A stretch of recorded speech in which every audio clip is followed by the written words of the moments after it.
A very warm welcome back to you. This is the China Dota2 Supermajor, and I'm Paul Rudd-Challoner. Thank you very much to Shiva and the gang, of course, for guiding you through the first two series. Myself and my particular gang will be here for the last two series, so we welcome Nahaz, Black, and Folt. How you doing, gents? You all ready for this? Oh, yeah. This should be really good. I know Secret, obviously, they say there's no rest for the wicked, Alan, which means Secret have been very wicked indeed, because they get no rest at all here. Straight back into it, head-to-head with Virtus.pro, and we have the best 4 teams in the world in the top 4 positions. Yeah, this is what you want to see. I know a lot of excitement was directed for today's series at that first series with Optic trying to earn a spot at TI, which ultimately just fallen just short. Going to have to go through those qualifiers, but this is it, the 4 best teams playing in the Final Four of the biggest tournament of the year so far. Yeah, it's great. And Folt, I feel a bit sorry for Optic because it's obviously just so close twice, isn't it? Upper bracket they have 1 series away, and then lower bracket they have 1 series away, and it's like, so I feel like one more tournament, and they probably would have made that top 8 with the way that the form was fluctuating between them and Thunder. Sure, but they've proved so much growth, especially CCNC in that mid lane. He's going to have a great time going into the qualifiers. I think they're probably going to look at this. They're going to be sad, but they know they're going to be able to take it versus all these other teams, and Storm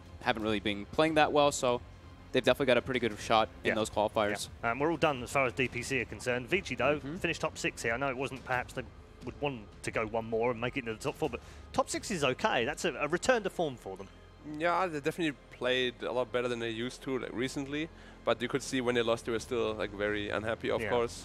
Yeah, home soil as well. Tough playing on home soil. You played with them, obviously, a player with Vici. Hard playing for a Chinese team in China, isn't it?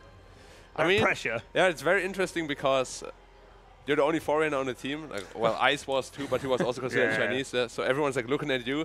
Every mistake that the team makes is your mistake, basically, because you're the easiest person to blame. It was easy. I shouldered it. Like I always do. Big shoulders, buddy. He carried hard. Exactly. Was it easier in the early days when you didn't speak much Chinese? Because you were kind of like, oh, I don't know what anyone's saying, so I don't care. Yeah, but when you started learning it, you're like, oh no, they're actually flaming me. Well, now. it was both. Right. They're flaming me, right? So I was like, I heard it, I was like, yeah, maybe I'm not that happy right now. But then when we started winning a lot, they were actually cheering for us, and especially for me sometimes too. Yeah. And then it goes both ways, you know? Double-edged sword. It does. Alan, Virtus.pro, it's been a record season for them. They've won 4 majors. They've won 5 DPC tournaments. They've won 4 out of the 7 majors that they've entered. I mean, it's been an astonishing season, but they're still in with a shot doing another one. This is crazy. Yeah. I mean, Virtus.pro have pretty much looked in most of their matches this season like they've done whatever they wanted to do. Yeah. And that goes from being absolutely dominant at the 3 majors that they won, recently winning in Birmingham without dropping a map, to all of a sudden deciding we're going to let Wisp through 2 games against LGD. But there was a lot of question going into the first series of the day whether VP was going to show up in their top form. I think that question was answered very, very quickly, and I think we're in for a hell of a show in their last series tonight. You know, the thing about VP is, I remember you asking the other day, you're like, all right, let's form your own all-star team, right? And I was thinking, that was a question we had from the community. Yeah, and I'm like, I was thinking, best people in each of their positions. I was like, I'd want Solo. Right. Probably Roger. Yeah, but you could only have 1 from each team. That was the rules. I know, but it's like when you really think about it, I would probably want to choose all 5 of the VP guys because each one of them are standing out. I mean, that's where they're winning, right? Yeah. Although, let me throw this into the mix. There are 2 4 positions in this matchup who are very, very good at their jobs for their specific teams. In fact, that is the matchup that you guys have chosen. Yes. Roger versus Yapsor. That's a tough call because Roger has had a fabulous time in Virtus.pro, but Yapsor's been brilliant for Secret. And Roger's been, I feel like he's been kind of overshadowed in this entire tournament. His teammates have been playing so spectacular that, sure, he's been having some really nice plays, but you don't really see it so much because it's like no one and Ramses every single game are just taking over. So he's not being able to do that flashy play like you see Yapsor be able to do on Secret, going like crit on Elder Titan and stuff like. And just as encouraging, I think you got to look at what Roger was able to do this morning on that about what Pasha was able to do this morning on that Pangolier. I think a lot of teams are going to take a look at Pangolier against the Naga Siren after that game. And Yapsor, one of my favorite stats of this DPC season, there are around 800 player hero combinations in Pro Dota 2 with 15 or more. I know you guys, I'm going to get mocked for this, with 15 or more appearances since TI7. Yapsor's Rubik and DJ's Clockwork are the only 2 with KDAs over 6 as supports. He's 31-10 on the Rubik with a KDA over 6. Just incredible performance on that hero. Kill Stealer.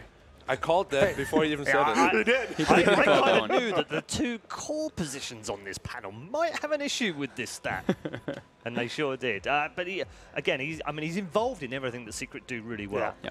I think right now, Roger, of course, is having like a rougher time this tournament, but it's not like he's playing bad. He's still playing good. Exactly. It's more like usually he plays at this really amazing, flawless Dota, and this tournament he looked more vulnerable than usual. And that's like the only real concern I've had. So Okay. I mean, whenever he plays Sand King, you sort of fear for the other team. He's got such an incredible record on it, win rate, but he has had moments through this tournament where you thought, oh, actually, maybe he's not this cyborg on Sand King every game. Yeah, I mean, if they pick Sand King too, they got to watch out for the Rubik. There's a lot of those heroes that Roger does play that can get punished by Yapsor. So I think that's that's probably the biggest one for me to be looking at. Yeah, a lot of that's the draft. It's two loaded teams. They're all-star teams, and there's a reason that they finished in the top 4, and they'll go to TI as, you know, in the top 4 favourite. I don't know where you'd put Secret necessarily, because I think they're probably anywhere from 2 to 5 on any given day sometimes, but they're in there, they're in the mix.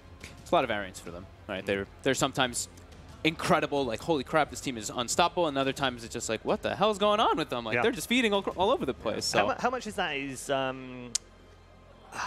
I don't want to say burnout, but it kind of is burnout. They've travelled a lot this year. And I know I was speaking to Matt and the guys, they have struggled at times to turn up and just be like, there's just so much traveling to do. Yeah, I mean, look, you know me, I am all about quantifying whatever can be quantified, but a big part of this DP season, to me, has been in going to 9-10 events, just watching these guys throughout the season, and Newbie and Secret are just the two teams to me that have, over the second half of the season, looked tired. Yeah. I think it is, as you talk about going into TI, I'll do the video on this when I get home, but you got to talk about the fact that this year, for the first time, those invited teams are getting about 2 months off, and that is going to make a huge difference. Anybody that is counting out Secret at TI8 is crazy. Yeah, this is their 15th tournament of the season. There's only been 22 in the only 22.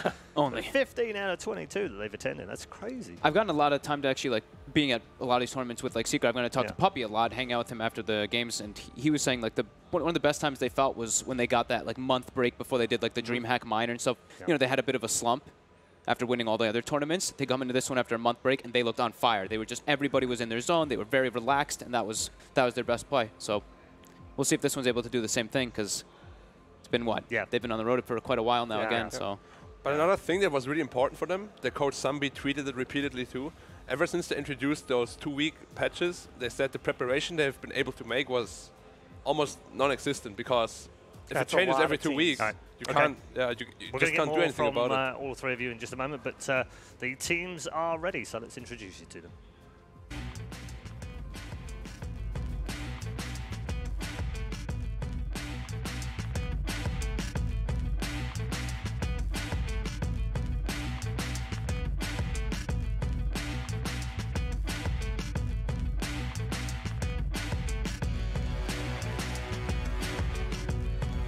Placing their faith in a new carry and a veteran playing a new position. This European team took a risk this season, but it paid off. Winners of 2 minors and the Dream League Major, their spot at TI8 is already secure. However, results have dipped lately, and it's time to get back on track.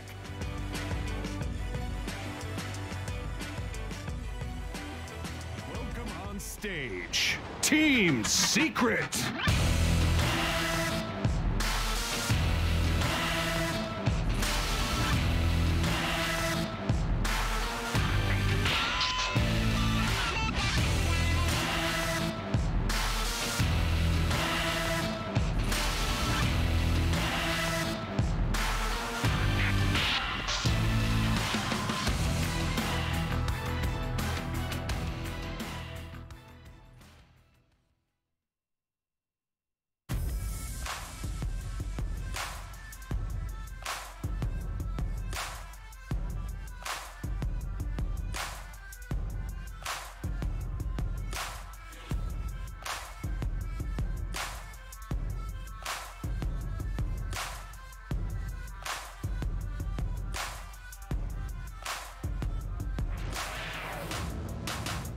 They were formidable last season, but on the pro circuit, they've become unstoppable. With 3 major titles under their belt and TI8 qualification in the bag, VP are here for one reason, and one reason only: to uphold their reputation as the best team in the world.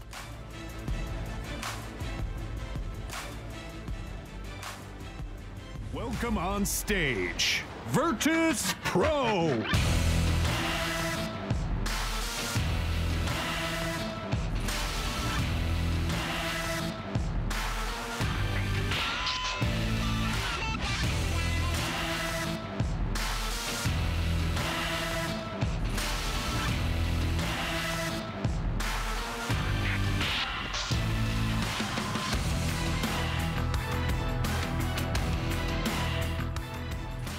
We go then, Virtus.pro versus Team Secret for a place inside the top 3 at the Supermajor, the final tournament of the Dota Professional Circuit. Those boys will get themselves ready in the booths, and we will head to our very first draft. Alan, I say this has been a formidable season for Virtus.pro, but it's been a good season for Secret as well. When you look back, they've 3 first places on the tour. They've had 2 minors and a major win as well, and then another further top 4 finishes, 3 top 4 finishes, and almost the entire season, apart from DAC, where they finished in the top 8 in every single tournament. It's just that one blip on the radar that they've had a bad tournament. Sure, but I think it's a lot when you talk about these kinds of teams, especially as we get toward TI, a lot depends on the eye test. And if you talk to Secret and their players, they haven't been happy with how they've been playing over the last 2 or 3 months. They kind of have been looking for answers to me at the last couple events. You don't always get straight answers when you ask players about this, but they're not sure what's going on. It does feel like in the last couple series they may have sort of rediscovered some of that magic. Yep, good at Dream League, obviously Season 9, champions at Season 8 as well. Yep. That was kind of like a bounce back, because before Christmas, we were all saying, well, who is there to stop them? There's only really Virtus.pro and Liquid that are stepping up right now. Secret could go on a tear after, and they just didn't. They never seemed to get going after. I mean, they had Genting, where they had the replacement, obviously, with an illness, and then another tournament with a replacement, and it started to feel like it was coming apart for them, but they have bounced back. They've definitely bounced back. I think it's like, it's always hard whenever I look at like teams with Puppy, because sometimes it's just these drafts are super bizarre, but they end up making it work, and these item choices are super bizarre, but they make it work. He's like, I think Puppy was one of the first ones when Aeon Disc came out that he built this item every single game, and we saw that last game that they just played. The Aeon Discs like won them the game. They built it on 3 heroes. So I think they're a very mental team that they learn a lot while they play more. So they've done that here especially. Yeah. How good is this player? Mid 1. That player. Very, very, very good. Very good. I've had the pleasure to play with him when he came back to C. Got dumpstered a couple of times. Don't want to go into too many details here, but... Were you farming a lot? Yeah, in his team too. He said, Black, go farm. Is that what he said? Mm-hmm. That sounds like the perfect team. Yeah. It does. Mid one likes to be aggressive, right? Exactly. Yeah. He was like, I'm going to make space for you, you go. And then late game, you got it. Yeah. And then we won mid game already because he didn't need me. So we carried you. His versatility. This is what I'm hearing right now. Alan, they've had 5 series throughout the DPC tour. It's 6-3 in games to Virtus.pro right now. But I mean, the series have been fairly close, other than the more recent ones where they got, they got clinged out at Epicenter. And DAC was only a best of 1 anyway. You have to go back to Genting before you find a win. And we know that Virtus.pro came out of some hibernation mode after Christmas, where they, I don't know what they were doing in Genting, but it wasn't the same Virtus.pro we've had for the rest of the season. Well, that was the period of time where the narrative, remember, was that VP couldn't beat EG. And then all of a sudden in Katowice, it felt like they got that big win over EG in a playoff series, and the dam kind of broke. And nobody's been able to touch them since. But I think, obviously, VP, to me, they have shown this season that they have another gear. Right. And I don't know, other teams have shown that they can match VP when they're playing their 1A game. I don't think anybody has shown this year that they can beat VP when they're at their absolute peak. And that is, to me, going to be the challenge for Secret in this series. The thing I noticed for VP is like they have their set strategy that they like to play, and then they adopt other team strategies, and they just make it better. They have such a enormous arsenal of strats, and then they also just have some heroes that maybe they're just going to pick and play. But for the most part, you're always able to see this synergy in their drafts. It's just like with that Fatal Bonds and Kunko, whatever, they have like these 5 heroes that are always going to work around this spell. It's very beautiful to see the I was intrigued to see how Peter was going to draft against them in game 1 earlier, and we saw it. I think Henrik said it was a bit cheesy with the Drow in there, but nevertheless, you kind of felt that would be the way Peter would try and draft again. And I think overall it looked like a really smart draft, didn't it? I thought they still got beat. What can you do against them when it's like that? They just seem ready for anything. Yeah. They really do. The problem with VP is you don't beat them in draft, you have to beat them in the game. Because it's rare that they ever get out-drafted unless against like LGD. Even in those 2 games where they let IO through, the arguably most OP hero in the game right now, they still made the games very close and they had chances of winning in both games. I mean, the lanes, we talk about lanes being super important, Alan, but never more so against these guys, right? If you don't get lanes won against Virtus.pro, forget the game almost. I think you've said it before, they hit that kind of 21 to 25-minute mark, and it's like a switch gets flipped, and they go, okay, guys, time to win. Time to end the game. That's the thing. When you play against VP, it feels like there are 2 hurdles that you have to cross before you even get to play Dota. Right. You have to give yourself a chance in the draft, and then you have to give yourself a chance where they're not 6K up at 12 minutes. And then, then maybe we can play a game and they're probably going to win anyway. I liked what Black was saying about how, like, this team is already so hard to draft first, but the problem is also that when you're when you're like these super tier 1 teams, like even maybe, I don't know, the S-class, even above tier 1 to an extent, there are these teams that can win even with an unfavorable draft. And that's so important. Because this team, sure, they might be losing the draft, but they're just going to win the lanes or something and just make some miraculous thing happen. Well, you look at Liquid last TI. They always have a backup win condition. They always have, okay, we're going to 5-man, and we're going to get back into this game. We're going to split push. We're going to get back into this game. That's, to me, what separates Liquid last year, VP this year so far. They always have a way to win when things go badly. It's very true. You know about the CS meme? The what? The CS meme about VP, Virtus.pro? Yes. I think it applies to the Dota team as well right now. It kind of does. They kind of just like roll you over. Yeah. Don't know if you have CSGO viewers in the I'm sure we have in the chat as well. I hope we do. Yeah. It's like the best CSGO meme ever. Virtus.pro has been activated and they just roll you over. It is very similar, yeah. How things have changed from, Virtus.pro. Virtus.pro, yeah, that was... When was that? I forgot the time period. That was like the Illidan FNG. That was like the team spirit. 2015, right? 2015, yeah. 2015. Yep. Yeah, I'm glad we moved on from that era. Same. These 2 on the screen right here are so crucial for this team. Yeah. It's art style, yeah. They say he helped them a lot, right? Yep. Like no one said it in an interview. Yeah. I mean, but if there's anyone, Alan, that can, and I don't know if you can get in the heads of Solo or even Roger, who's been drafted here, it's got to be Puppy.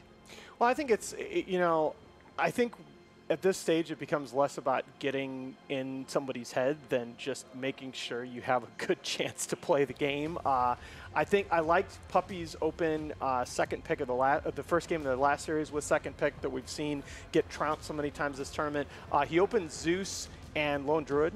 And we talk about flex picks a lot. Flex value doesn't just come from not knowing whether a hero is going to be core or support. Flex value can also come from not knowing the laning configuration and not knowing the farm priorities. And so a hero like Lone Druid is actually sort of a flex pick because the way Secret runs it, it can play in multiple lanes. It can go mid if necessary. And that, to me, that's what you got to do to offset the massive advantage that first pick has in the second phase of the draft. I think that's also the thing that you have to do to offset VP. You have to try to catch them off guard somehow, and that's something that Secret's done. I mean, this is dating back a bit, but they picked a Terrorblade support at one point. Like, I think that's the best way for Secret to catch VP off. Support, Wraith King support. Like, they were the ones doing Wraith King Skyrat. They were the first ones to like try to bring that one back. They have. I feel like that's their best way to actually take it to VP, because I think in a straight-up match, I'm looking at VP definitely taking it. I mean, it's hard to look past them, isn't it? Talking of heroes, boys, just wanted to bring this one up. The top 5 most picked heroes right now are separated by just 1 pick. Disruptor, Sand King, Bane, 33 picks, Beastmaster, DP, 34. And of course, the highest win percentage of all those by a long way is the Bane. Second best hero in the last 6 weeks on an ELO-adjusted basis, behind only IO. Oh yeah, of course. And third is Beast. I'm not sure what third is. I don't know. I can look that up in a moment. Of the top ones, you mean? Yeah. Beastmaster is the third highest, 52.9% win rate. And VP, I feel like VP has the best Bane in the world, and they might just actually have the best Beastmaster in the world as well. Look at not that. like we saw like epic nightmare saves. Devil's advocate here, Puppy. Hello? Puppy's a great Bane, but I can't compare him to Solo's Bane. Solo is a beast on that hero. The problem with Solo is he just never has any money. So his positioning is just so good because for a year now, he always played with like brown boots only. So he knows exactly where he needs to stand all the time. Well, Puppy's greedy, though. Puppy is a bit greedy. He's been greedy getting on his solo. Yeah. He tries to be, but YapzOr doesn't really allow him to. YapzOr's like, you buy the wards. Yeah. No, can you buy one? No.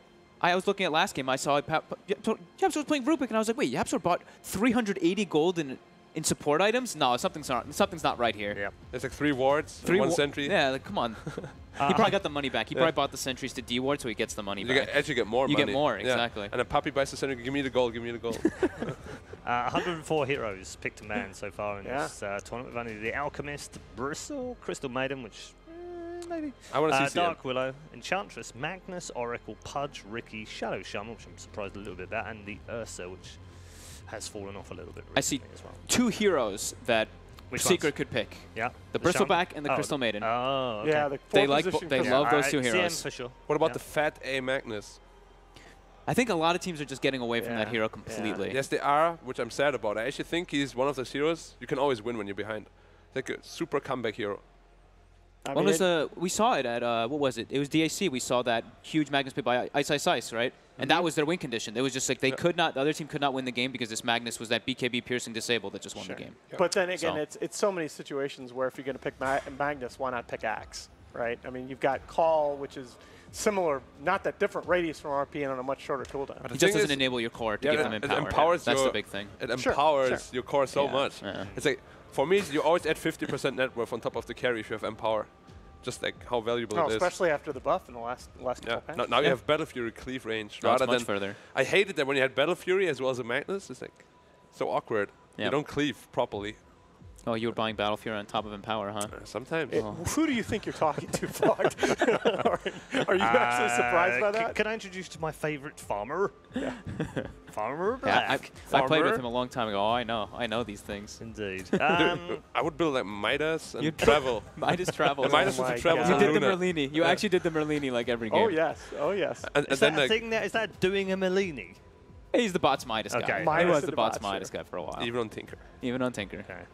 Interesting. Why don't we dip into the social media questions, because I know that you guys have enjoyed the answers that the panel have been giving on these particular questions, and we're just waiting for the draft to be fully loaded in. Why does nobody pick Clinks from @SmoothRide? Well, Secret did. Secret picked Clinks once.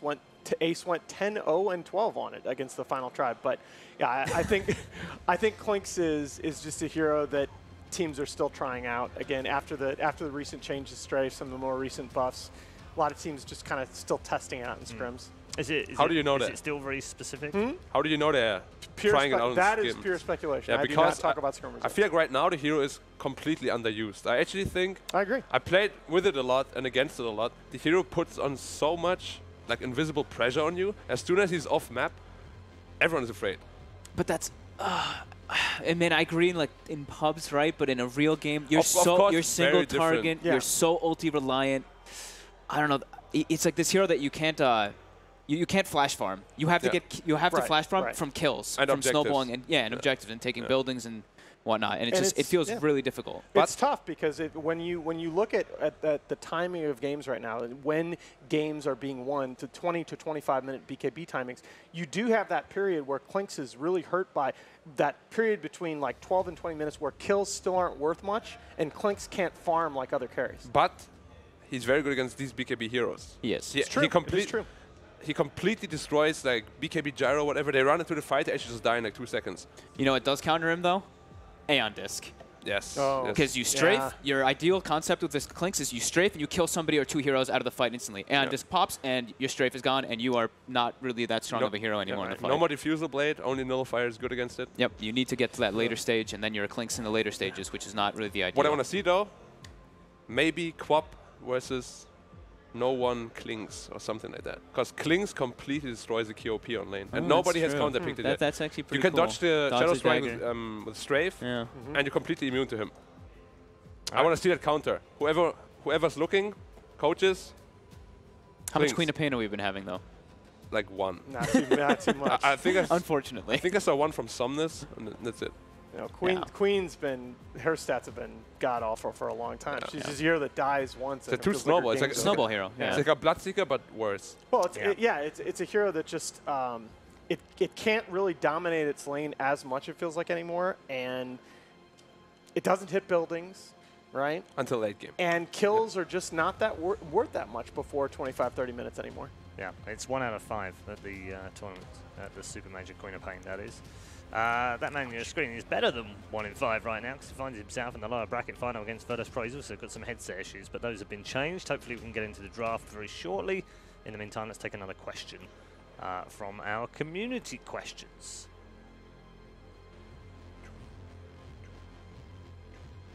Ooh, it's a long one. That's tiny. Would you rather have better laning phase and comfort picks instead of a draft that looks solid on paper for Secret? Well, that's actually a good question. That's the point I wanted to get at for a while, actually. For me, the further you get into a tournament, the more, like, it doesn't really matter that much anymore whether you get outdrafted or not, because being outdrafted at that stage in the tournament is, like, it just doesn't happen, you know? You pick your comfort heroes, and they still mesh well together. It's not like you would just pick like 3 hard carries on each lane. Yeah. They will always mesh well together because you know what has been working for you. So you're like at this top 4 right now. I don't think you will get outdrafted like TNC did versus Optic, for example. Yeah. I don't think it will ever happen. So I think you rely on the lanes more so then. That's what I would Exactly. think. Yeah, rely on lanes and the comfort question heroes. is more about, do you think it's better for them to pick comfort heroes and be comfortable throughout the game, or is it better to focus heroes on winning the lanes? Let me restate. I think I agree with what Black's saying here, because I think the way I think of it is, the farther you get into a tournament, the more ease of execution matters. Because especially at these long tournaments, you talk about TI, you talk about these series being played with hundreds of thousands, even millions of dollars at stake, people are going to make mistakes. And it becomes more important to have these secondary win conditions. It becomes more important to have lineups that are easy and that you're comfortable with executing. And I go back to, as well, the 2-week patch meta, man. Lanes are always going to be favored when the meta is unstable. Yeah, I think like in this specific matchup, the lanes are going to be most important, but I think they need to have a backup plan. Like that's the one thing is, like, they'll probably want to have their comfort heroes, their lanes all being a little bit stronger than VP, but then have that way in case the uh-oh happens. You have to have something to bail you out. And that's not easy to do against VP, because you saw it earlier against the Drow Visage strat. VP just has this, they have a really good understanding of how to play against all these different types of lineups at different phases of the game. A lot of that first, as exciting as that first VP Optic game was, a lot of that was just VP knowing that if they could push the game past 40 minutes, they were going to win. And I've seen that actually from VP a lot in this tournament. I think they've developed into that, because I saw one of the games where they picked Razor, and I was like, I actually don't want to see this hero at all anymore. The no one Razor. For them specifically, because they just want to take it late game. This hero, if you don't snowball, you fall out. You fall off really hard unless it's like a perfect matchup. So draft that late game, and it's been working for them. I don't know if I'm too afraid for VP in the for Secret in the lanes, actually, because it's not that they pick weak laners. I think the weakest laner they pick for Yapso, for example, would be the Rubik.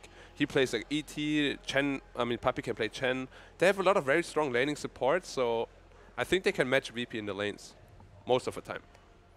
All right, I'm hearing the technical break is extended, unfortunately. But I'll tell you what, why don't we talk about DPC? Why don't we talk about next year's DPC? You've all had a chance to read through. We haven't had it. Because the morning guys, they get all the good stuff, because the news breaks overnight, and then Shiva and they get to talk about the cool stuff, right?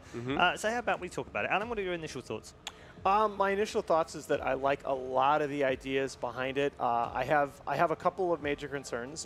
First of all, as an economist, right now, I am concerned that this is too much a reinvention of the system. This is going to be 2 years in a row that we've basically reinvented the system. And that is, when you look at investment perspective, what we're telling people from outside esports when they're considering investing, this is not, esports is not a short-term investment, okay? It's something that you get into and you expect to stay in for a long time before you actually show a profit.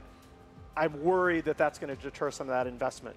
And the other thing being, VP, as I read the rules, VP could drop at least 4 and possibly all 5 of their players right now and still make TI. And that bothers me. It's a very perverse incentive, because ultimately we don't know who the people are that are in charge of these teams and what they're going to decide to do. A lot of people will hear that and say, well, that's silly. They'd never do that. Who cares? Again, economist, we worry about perverse incentives. I think from a player's perspective, I'll just take that one. Stop very nice. There you go. I think what he said is very true, But for me, it's like there's no security as a player anymore, you know? Even if you, as you said, you qualify for TI already, you have some dispute outside of the game, they could just remove you if they wanted to. And then after that, you kind of like can't do anything about it. You won't go to TI, even though you have been playing for like 9 months to make it there. Yeah. And then you kind of sit there, you're like, well, what do I do now? Can I throw something into the mix for you to think about on the other side of this, just to offer balance on this thing? If you're Manchester United and you've played 9 months of the season and you've played it with the team, and then you sell 3 players, but you're still in the Champions League, those 3 players don't play in the Champions League, that seems fine. For the team, of course, yeah. But it's about the team, isn't it? Yeah. The team is the one going through it. So I'm just offering some devil's advocate stuff. So here's my here's my reply. Okay, so part of the reason that works for sports leagues is that there's an entity that acts as a commissioner's office that does active monitoring of player transactions and that regulates the way that contracts can be structured and that players can be released and acquired. That's part of the problem, is that we don't necessarily have that in Dota, and the way the rules are written, it's this kind of mysterious team admin who could be anybody in the organization that's making these decisions. That to me is where that equivalence breaks down. For most of these sports, there's more people though, right? On like every team as well. This is only 5. I didn't remember what the rules were for substitutes for this this next one as well. Even in the NBA, it's 12. But either way, players, they have way more people. So I feel like for a team where you're only 5 people, it makes a very big difference if you just if you can just remove somebody. It's gonna be a lot harder to actually. Do we move into the realms of registering 8 players for a team then? I think because that's what other sports do, right? I think Champions League is 23 players, I think, per team. So when you lose 4 and you sell them, well, you've still got 19 and 11 play. Are we moving more towards that? I know it's money and sponsors. Did they say anything about substitutes in this one? They did. They said you can play like all the qualifiers, like 4 out of 5 people, but you need 4 out of 5. Then you can play with any sub. And you don't lose to my knowledge, this year there is no. To my knowledge, next year, same as this year, there is no such thing as a regular substitute. The only thing that matters is, are you playing with that 5-man roster or not? If you're not, that 5th person can be anybody you want. But correct me if I'm wrong. Okay. I don't know if there's a limit of 5 people. Is there? A limit of 5. What do you mean by that? You register on that website. Yes. Could you possibly add like 6, 7 players? As far as I know, no. But again. Because that's my question. Yeah, I'm uncertain about that. Well, that's the thing, is that these rules are left. What's there is there. My reading of the rules can be different from yours, and at the end of the day, we find out when that site opens and everybody registers, whether that's possible. That's true enough. I'd love to carry on this conversation. I think it's fascinating. However, we do have a draft ready between Virtus.pro and Team Secret. If you're just joining us, welcome to the China Dota2 Supermajor. We are down to just 4 teams and 3 more series. Well, 4 more series, including the one we're in. 3 more after this one. Of course, the lower bracket finale tomorrow and the grand final. One of these 2 teams wants to compete in those matches tomorrow, and they're going to have to if they want to get that far. It's going to be a long road for both teams. But we are in game 1's draft. Yep, you definitely ban the Lone Druid. Respect ban. I think you should always ban Lone Druid versus this team. They've got Ace, who loves to play it. I think they play really well around it because they can they do so many different things with it. And also, this is kind of small, but being able to just claim like those double bounty runes with your bear and your hero is actually pretty ridiculous. In order to, if you get like a lead, you're always able to get those at no risk. Your bear just runs in and grabs one, and it's like whatever. I mean, it's hard to challenge because even if there's a hero there, you just roar them away. Yeah. So. No, and even if you're behind, I mean, we've seen multiple examples in this tournament of a team conceding a tower at 15, 20 minutes in exchange for 3 or even all 4 of the bounty runes, and that can easily result in a net positive gold swing. Do you not? Oh my gosh. Thank God for the chat wheel, right? That's RTK right there. That's my. I actually think that became my favorite one. Do you not? Roger likes it. Yeah. Roger's just a happy guy. Yeah, I mean, they've been all about the kiss lately too. Yeah, he does. He does. Like just like from the personality, he's always happy. He's always smiling. There you go. That's my favorite. No, this is gonna be a really exciting match. That one is overused. Oh, I like it though. Duyuna is way better. Duyuna is way better. Yeah, I like Duyuna. So we have a pause. It's a pause, yeah. Yeah. You guys were talking earlier about the distinction between Roger and Yapsor, and one of the big distinctions for me is that Roger's hero is almost always taken first 2 by VP, if not first 3, whereas Yapsor's had several games, including in the last 3, where he actually gets last pick. Look at those bans. Zeus. Yeah, that's all about, okay, you know what? Secret, We just watched you. Yeah, we just watched you. And I like this about VP is that a lot of their drafting is look, we're just going to make you do something different. Yeah. I mean, if you just saw them play this and do so fantastic with it, getting rid of these pushing cores, the Lone Druid, the Lycan is always going to be great. And I don't know, Zeus for me is a hero that I think is very, very powerful right now. Yeah. I've heard someone on this panel played some Zeus pups. Oh, yeah, that's great. And claims he's unbeatable when playing it. I got 3 for 3, man. Okay, 3 for 3 right now. There's some great games. Is in the pool. Night Stalker's in the pool. The Bane is in the pool. I think Bane and NS. So one important thing is there's not a lot of pushing cores left. Yes. So DK, DP is probably going to come out eventually in this draft, if they're not getting banned. Do they first pick the Bane? And then Secret will probably respond with Night Stalker. Oh, I think it's been a while since, looking back through the drafts, it's been a while since NS was on the board. It's been banned like every single time, right? Bane. Okay, they're going to take Bane instead? So Secret takes what? Night Stalker Rubik? I hope so. Possible? Puppy Stalker then. He Yeah. always plays it. Although But then remember, they can switch it. It's been very unusual for either of these two teams to open 2 supports. But then we don't. Night Stalker doesn't have to be support. That's that can true, be fodder. that's true. We've seen it carry for PyCat from Optic as well. Like I think the hero can be ran in several different positions. Yeah, you're right. I think it's all right. I'm down. I'm down. I think there's enough flex value between those 2 heroes. 5 seconds remaining. Maybe they don't want to just. Maybe they want to keep the Rubik hidden though, just because it's Yapsor. But okay, Skyrath. Skyrath Mage. Oh. Puppy and Yapsa both play that. Are they just gonna leave it? Are they just gonna leave the Night Stalker? I know They are it's just gonna leave it. Oh my goodness. I actually thought that was the response to Kunkka because they picked against Kunkka last game, but it's just like their opening, I suppose. I think they just really like Ember Spirit right now. I mean, Ember Sky is a very strong combo anyway. You shackle them from really far away, and then you just blow them up with the. I mean, it's mid one. Flare. Mid one, I think, for the last year. After Poor Man's Shield was killed, he was trying to make this hero work desperately, and he just couldn't. And now he's seeing that there's a way to play this hero again. Now he goes safe So lane, he's happy. and 5 seconds. the lane is still very, very terrible. Still though, that last game was It was hardly rough. yeah, exactly. That was not a showcase for the Ember Spirit. That was an Ember Spirit building first item Aeon disc. But it's a hero that this hero has so many different various builds that you can go right now, and it's a hero that scales throughout the entire game.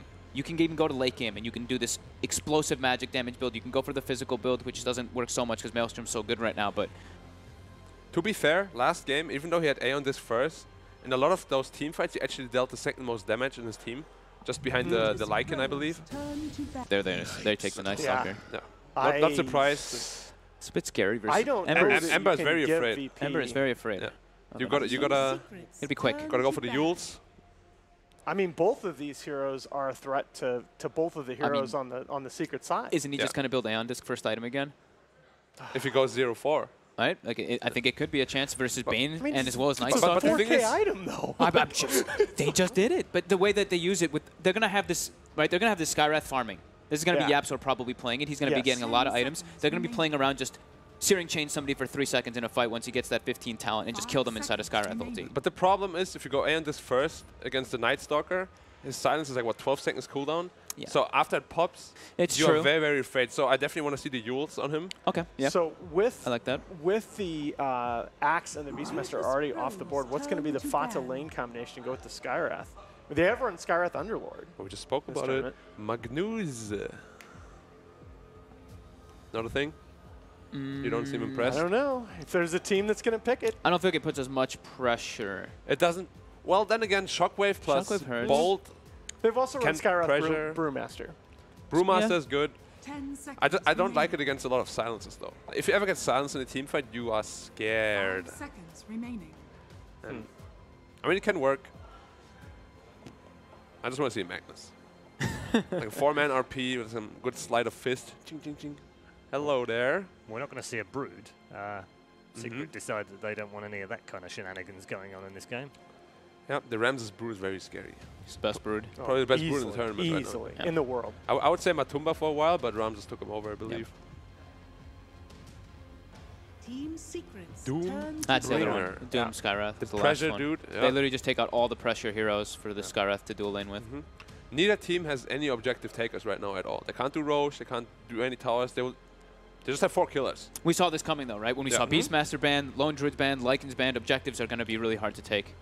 So maybe, just maybe, we'll see the ace clings this game. 10 seconds remaining. With the push out of the Ember Spirit. Okay, Klink's biggest weakness, honestly, for me. 5 We can talk about seconds items and remaining. everything, but push out. If you don't push You out can't. lanes, Yeah, Yeah, Klinks you have can't do no anything. shove. No Yeah. shove. like, pushing out lanes. A lot of people complain when you play pubs, well, Klinks, why are you so useless? Because you're not pushing out the lanes, sir. That's we're, the on correct we're answer. stuck on our side of the map. I can't go hunt. I can't be my hero, right? Exactly. And then they say, "Ooh, okay, sorry." And they should be No, sorry. they don't. Do They they? don't say that. They don't say sorry, but they think it. They go Oh, you- reported for picking Klinks. You know what? You know what else is left in the pool? Puppy's Bounty Hunter is still in the pool. They've strayed away from that though. They have gone away from it, but the numbers on it are actually disgusting.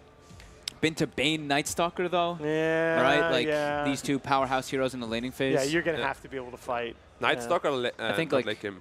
First nighttime destroys the bounty hunter. You see him, you dust him, he's dead. Every time. Yep. Yeah, I don't like that pick. 10 seconds remaining. What do What we about like something though? like what about something like an Abaddon for Fada? 5 seconds You can cleanse remaining. the silence in the Fiend script. Can work. Can work. Hasn't been popular here at all, is it? No, Not so I mean, much. I'm still expecting to go back to one of those that we mentioned. But it's a fat A special. Underlord is The pretty good Underlord- too. Yeah, Underlord or Brewmaster. Underlord, Brewmaster. Just a tanky guy. Fata always plays tanky guy. Tide Hunter yeah. even. Well, I mean, that's he was playing that style of Dota when he was still a mid, right? Yeah, just pick DK and Razor every Yeah. game. He Play picked DK Troll and- before it was cool. Pick troll and get a mech. Yeah, do you remember Mech Invoker? Yeah, mech invoker. The Ice 3 special. Oh my. Bloodseeker. Okay. Carry Bloodseeker. It's, you know what? I love this hero with the Skywrath Mage because even though they're not in the same lane, Skywrath's going to be spamming those side lanes, and every time he gets those Arcane Bolt spams off, that's huge damage bonuses for Bloodseeker. In the midst of a team fight, if the Skywrath can actually distance himself, you have Blood Rage on your Skywrath, and you're just Oh my taking God. over the fight. But this also But you also indicates can die. an aggressive offlaner, seconds because you always want to harass the opponents when you have Bloodseeker. Always want to keep them like half health. 15 games on the Bloodseeker at the Supermajor, and he's won 80%. 80. 80. Oh, yes. 0. How many games? 15. That's, yes. Bloodseeker is disgusting. 12-3. Yeah. Pretty good.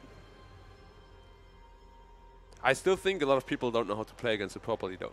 Yeah, I think That's a big issue. Yeah, I I know. think the problem is, right, it's not so much how you lane against it 1v1, it's how you have to play the side lanes.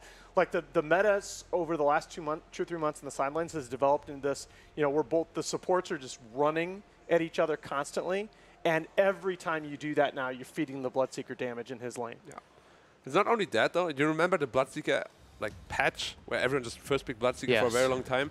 Everybody knew how to play with it and against it. Right now, people don't know the damage it deals or it takes when you have that buff on. Okay, so that can allow them to take Roche here. That's very different. All single target, though. Yes. No AoE at all, no lane push at all. Their team fight is pretty weak. Actually, team weak, fight's yeah. pretty weak on both sides right now. Their pickoff is really strong, though. Yes. And of course, amp damage.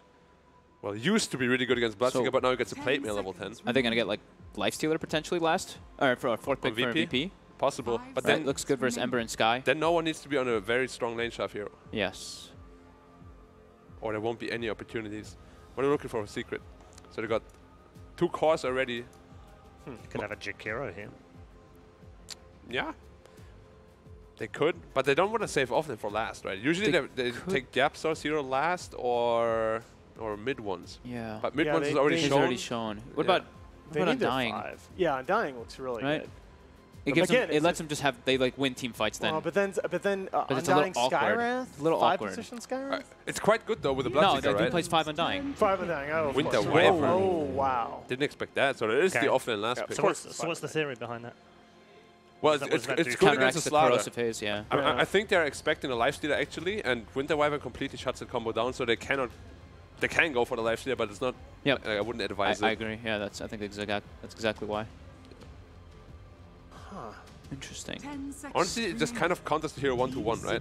You amp a guy, you want to burst him, and just embrace him. You embrace Okay. him, or like even if they go for that and fast, you just curse this whoever, is and the lifestealer is gonna have to. Are you worried at pop all, out. guys, about this single target focus? They've got nothing AoE here. Well, Lina gives you AoE. Lina Yeah, gives- apart from Lina. And yeah. Lina can shove waves. Why I like Lina really like a lot here is right now it beats both Ember and Bloodseeker on lane. Well, I does think- it though? That's the 10 thing. seconds remaining. Remember when Secret last picked Bloods, the time that Secret picked Bloodseeker in this tournament, it was 5 against seconds Optic and CC and C's Lina, and they broke even mid. He went stun level 1. Okay, yeah. He fair missed. enough, He missed fair like his first 4 stuns. If he'd actually connected with those, I think he would have had a much better time in the laning phase. I think how you play that's the lane, not the right? only example of that lane that we've seen, and it's not been as favorable to the lane as I in expected. theory, though, it is a Lina-favored matchup. Okay. Yeah. Like Okay. double nukes. It's just you hard. nuke him and you right-click him, and he takes like 80+ damage every right-click when he puts the buff on him.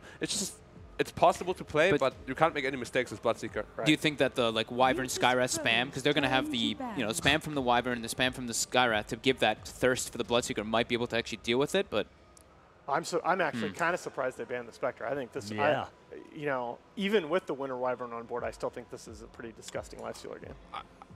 It is possible. It just... I mean, that cooldown on Winter's Curse is pretty darn long. what is it, Sure, 80? but it's the Embrace that really counters it. Yeah, it's not really the that's Winter's true. Ult. And then you get like Silence, you're quite you're quite That's scared a of good that. point. And then the Rupture as well. It's like, it works, of course. Has Wyvern won here? I think I saw Wyvern lose 0-2, 0-2, I think it was. maybe 0-1. I think I only saw 1, but I'm fairly certain it lost. It is It was 0-2. 2 and it's 0-2. lost 2. 0-2. I hate playing against Winter as a carry. Like, there's nothing that's Well, you that play, amazing, yeah, you know? play all right-click carries, though, Yeah, right? it's like there's nothing amazing as a carry against the Winter. Okay, well, as Virtus.pro, do you then turn back for like a Luna? Because that does then give you the magic. I mean, Luna is good. 10 seconds remaining. It's definitely good as a hybrid. Yeah. Against the Winter, I always want to have a hybrid that deals magic 5 as well as physical seconds damage remaining. in the mid-later portions of the game. Yeah. What a Death Prophet. DP can work. Ramses DP is very strong. Safe Lina lane. can become a hard carry late game, especially with Slaughter. It's a disgusting combo. Right, You hit they've so got the. hard. That's what I was thinking. The combo. What are they missing in the team? I still think kind of like a tower pusher. So Yeah, DP, that's what I wanted. DP, Yeah, DK. That's why I like the I was Luna. thinking Death Prophet or Death Prophet or Luna for VP. DK could work too. Turn to pick. Medusa. Oh, Oh, That my. can work too. that's different. Because you just sit back and chill. Because It's That's it's playing to win, baby. I wonder who said that. Secret or VP? That sounds like some VP. That does sound like VP's favourite. It's a really good draft though because right now they can't challenge them at all late game and they have no 10 seconds. objective taking at all. The game will be slow. Yeah. Like no matter what, it will be slow. Unless they pick like an Abaddon now and completely pressure them into their Are they side. gonna? Do they need to move this? Is this Bloodseeker then a Fata hero, and we're gonna Could need be. an Ace hero that counters the Medusa? What would that be? Could this be like a Phantom Lancer. a Weaver game? I think PL would be really good if they wanted to switch. PL, yeah, okay. They don't have a lot of time. PL Dusa can go either way. Should I go for the Mirana? Oh, wow. That could be. Your heroes. That's Fada's Fata hero. Mirana. So it's yeah. Fada Mirana? I want to see who Oh, picks come what. on, yeah. Stay with the screen for a minute. Yeah, don't ditch. And pick faster, guys. It's more than likely Fada Marana, right? I would think so. Mid one, They're gonna okay. tease Come us. on, they're They're teasing gonna tease us. us. We've got the Come 3. on. This is the one that we cared about. Come on. Oh, Yeah, no. okay. All right, they're not gonna do it. Alright, So, okay. All right, well, that makes things easier or harder. I don't know. The good news is I don't have to make those decisions. Yeah. You guys do. In terms of Twitter, they're saying 78-22 right now in favour of Virtus.pro. It's a lot higher than the previous matchup for Virtus.pro, which was a lot closer. Alan, what do you think? unfortunately, I think they've got the right idea. I just don't see who's going to kill this Medusa when she comes online. Got to go VP.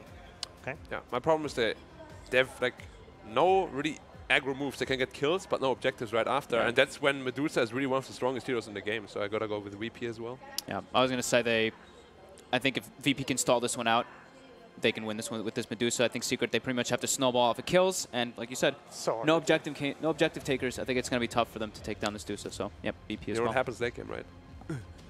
You split shot everyone like that. Is that the split shot Yeah, animation? Wow. yeah, like I that. thought you were stabbing yourself in the neck. If we can get the gift masters on that, that'll be great. All 3 go for Virtus.pro on the panel as far as they're concerned. This one's a done deal, but they don't get to decide. It's the teams, of course, who get to decide.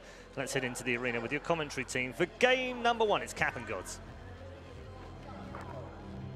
The 4 remaining teams here at the Supermajor are the top 4 teams on the DPC points, Gods, but I would have to say that looking at this, it seems like Virtus.pro for most of the season have kind of been the #1 dog, and I would say Secret, they kind of capped out early, and I'm looking at them as like a #4 when it comes to it. So this matchup, it feels like it's going to be pretty heavily favored to VP. Yeah, absolutely. I mean, people walked in this DPC season expect, a couple top teams have like 5,000, 6,000 points, VP 10,000 points. Like, okay. That's such an absurd Well, number. And that's before this event here where they could just add like another 3,000 or 4,000 or something if they get first place. So very much the favorites coming to this one, and like the panel said, feels like their draft is a little bit favorable. Definitely a lot more options. Really good last pick Medusa. You called this one, Cap. Credits to that.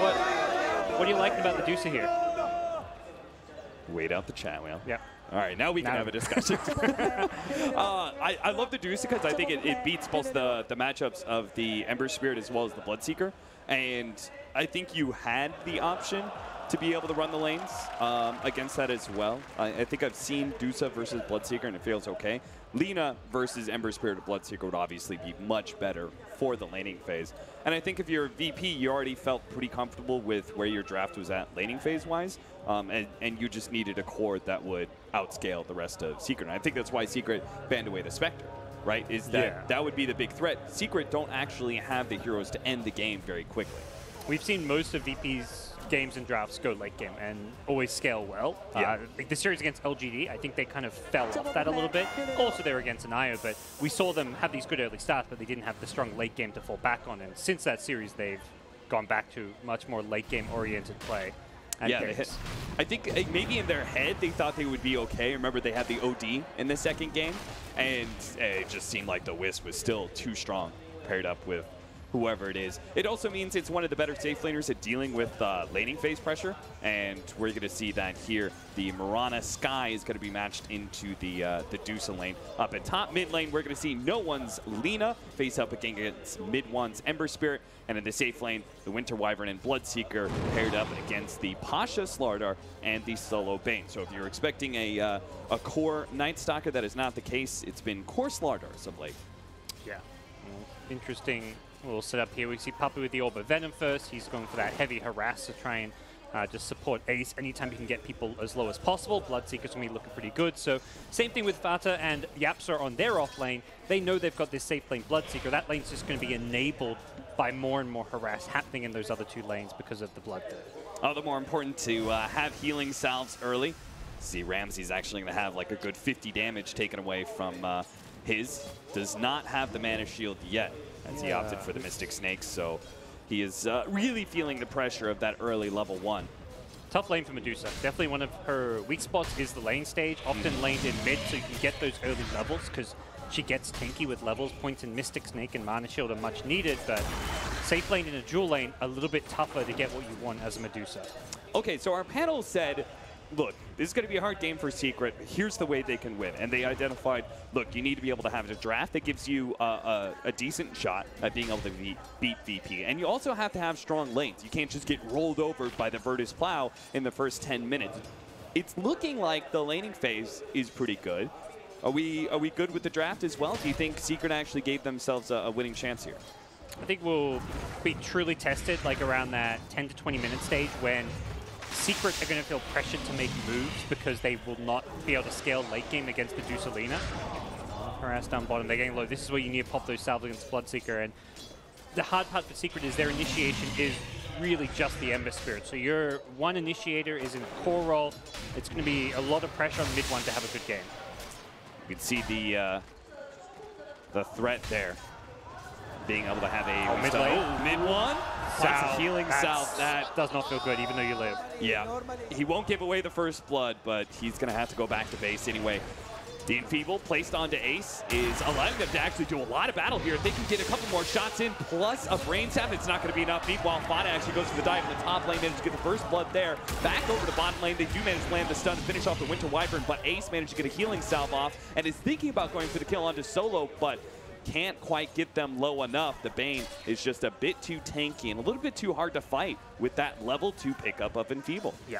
Too many teams, I feel like part of the Bloodseeker is too many teams run away from him. You're running away from him when you're low, that's not a good plan. If he's Blood Raging himself from running at you, turn and fight. Throw a stun, throw a slow, and just hold your ground. He gets extra squishy, particularly in the lane stage before he gets items, and we've seen it a bit here in this bottom lane. Anytime they're trading hits a bit, anytime Ace uses Blood Rage on himself, instantly VP are just going to hold their ground, man up, and say, well, we actually do more damage to you than you deal to us. And it's the nice little plays, right? They just TP back on the Bane. He didn't try and stick it out until 5 minutes when the Shrine was up. He didn't walk back to base. He just instantly TP'd from the middle of the lane just to make sure that Bloodseeker had less time. And now he's going to go for a smoke gank onto mid. See if he can set up an early kill onto no one. Passes over the bottle, hoping that it was outside of vision. The mid one won't pick up that it wasn't a courier delivery, but actually a support. Meanwhile, Pasha does end up going down to the bottom lane. Yeah, Solo, his smoke wears off, so he's going to walk past an observer ward. They know of his presence in his mid lane, so interesting little idea, delivering the bottle while smoked and trying to set up a gank, but it's not going to lead to much. And not sure whether Secret knew he was missing from the bottom lane or just saw a good opening, because good kill on Pasha. Finding that opening when the support is away. Solo's going to probably regret that rotation towards mid.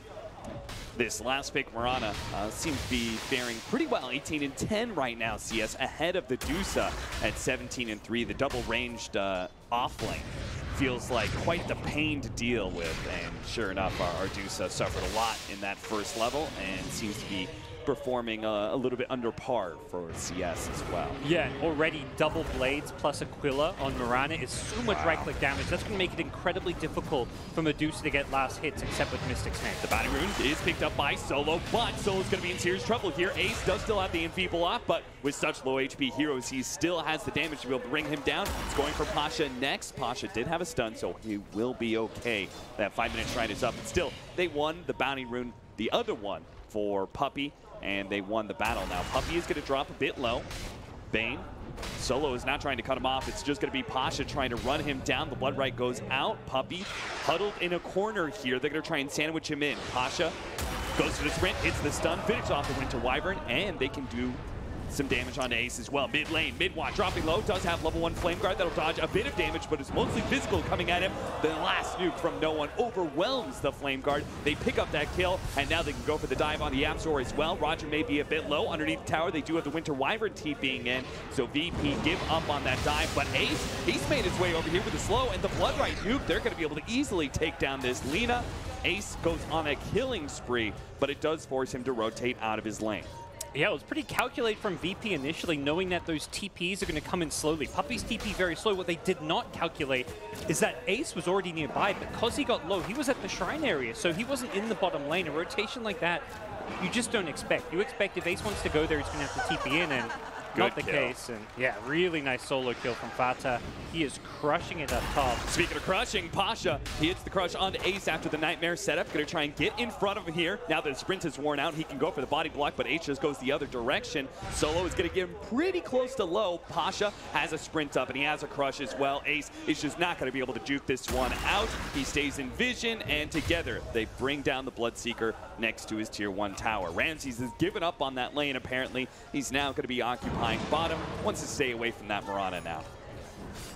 Really big concerns about this mid lane, which keeps getting pressure. Trying to go for mid one, but Fata and Yaptor make the silence play onto the Lina, taking him out. Laguna Blade does go down, but it only brings Yaptor down to half HP. A huge win for Secret. That rotation, the first pop of the Moonlight Shadow as well, paying out some big dividends. And recognizing which hero is most equipped to kind of counter gank and make these plays to kill Alina, it's Fata's Mirana. Level 6 already, off to a fantastic start. He's the one that can actually help out turn that kill around, and Lina doesn't have any escapes or way of dealing with a Mirana once you get left on. You use your stun to initiate on the Ember there, and you're just completely screwed. Fata trying to get an angle there for an arrow onto mid lane, but it's actually going to be caught by Pasha and Sol on the high ground. Waking him up, Fata will turn and fight, gets a Starstorm out. The arrow will not land. Just constant fighting around this mid lane. Yep. Let's see, the aggression not really let off for now. Ramses has rotated bottom, which is also where Fata felt very free to leave that top lane. He's like, well, there's no Medusa here. I may as well go for this gank on mid lane and give Puppey a lane to play. And Winter Wyvern, a fairly level-dependent hero. You don't really rotate at all.